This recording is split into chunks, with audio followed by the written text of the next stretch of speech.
Just 2 months ago, ZAI released one of the best coding models out there. While it wasn't topping any benchmarks in terms of performance, it was extremely cheap. What's better was that it offered messages like Claude Code did and completely outpriced it. Well, they just released another update, the GLM 4.6 model, and the internet blew up, saying that this was one of the best models out there. The benchmarks showed so. However, these benchmarks are never really to be trusted, so I tested it out to see if, even with such low pricing, it's really worth it to switch or not.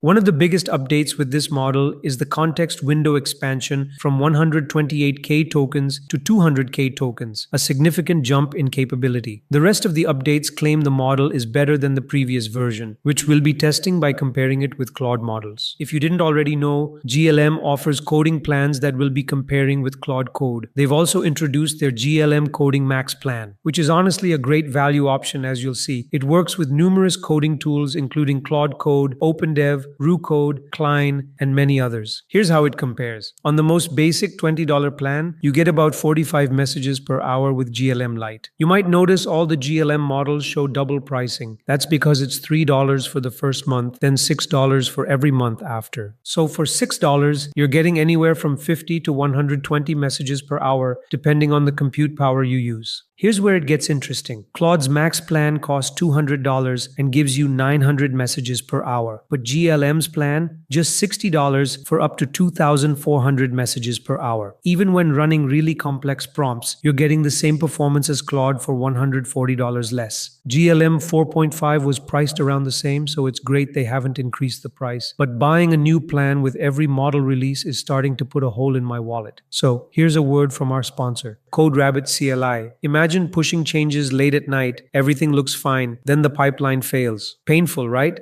CodeRabbit CLI runs checks in your terminal before you ship. Run it on your project and it flags the stuff that breaks pipelines. Things like errors, security issues, code smells, missing tests, and performance hits. Run it before you commit. It reviews staged and unstaged changes, and you can apply fixes in one click or hand them to your AI agent like Claude Code or Cursor CLI. Reviews happen locally in your terminal, not after a PR. It works with the languages you use like JavaScript, TypeScript, Python, Java, Go, Rust, and more. Think of it as your safety net for production-ready commits.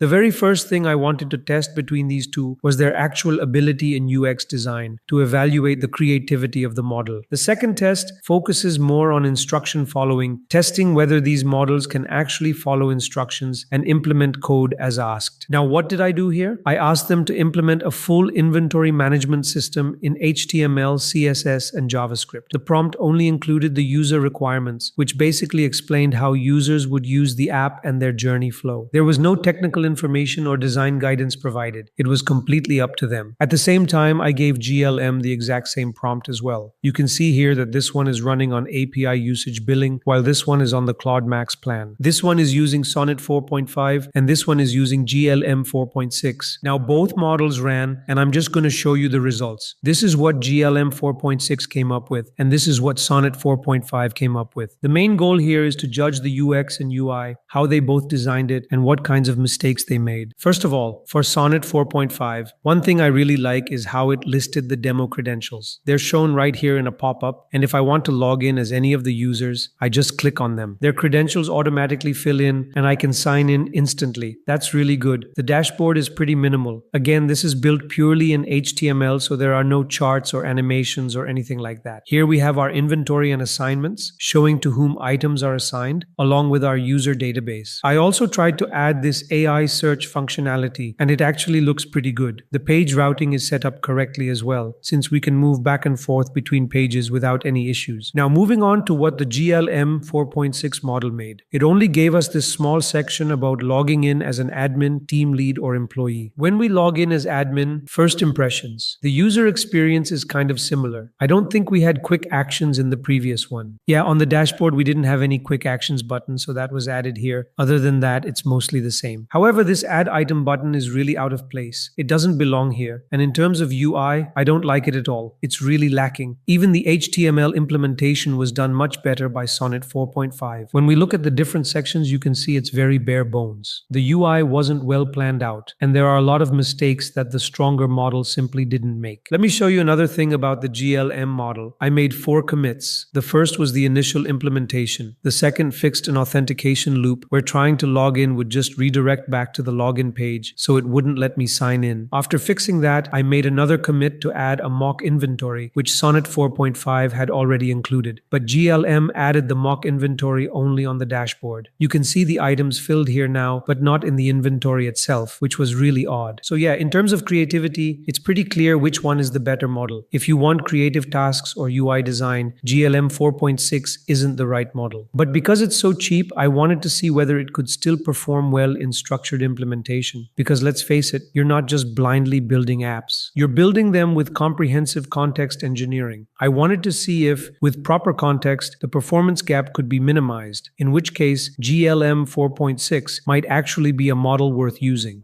Before we move on to the second test, you need some context about what I'm building and the stack I'm using. I took the inventory management system idea and implemented it in an app called Desk. It's a dual inventory management system that handles both physical items and digital tools like service accounts and subscriptions. I'm using the BMAD method, a planned approach to building projects with AI agents. It pre-plans everything and makes the AI follow a structured flow, eliminating hallucination and inconsistency. We already have a video on this method if you want to learn more about how it works. The BMAD method divides projects into epics. This one has 4. Epic 1 covered the foundation and core infrastructure, setting up everything and installing dependencies. Epic 2 implemented the physical inventory management system. Epic 3 focuses on account and tool inventory management. Each epic is divided into stories so the tool can implement them one by one without overloading its context. Sonnet 4.5 has implemented the first 2 epics and the entire project setup so far, and I'm genuinely impressed. Looking at the tech stack, this uses Svelte 5, which until Sonnet 4 was quite difficult to work with. But recently, Sonnet 4.5 has become really good at Svelte 5. Good enough that I can actually build functional apps with it now. For the front end, we're using Svelte 5. For the back end, Superbase. We haven't set up anything manually. We use the Superbase MCP to handle everything in the project. Right now, we have 5 tables fully set up, including authentication and all required data structures. Svelte needs components, so we're using ShadCN Svelte, which is a port of the original ShadCN components from React. For the UI, I asked for a Notion-inspired design so the model wouldn't spend too much time figuring out the design direction. The authentication system is already set up, and Sonnet 4.5 implemented it successfully. There are still a few bugs. The UI isn't perfectly aligned, and overall, it's quite minimal, but we'll improve that later. What I want to do now is test the third epic using both Sonnet 4.5 and GLM 4.6. We know Sonnet 4.5 can handle it, but the real question is whether GLM 4.6 can implement it just as well, because if it can, it would truly be worth using.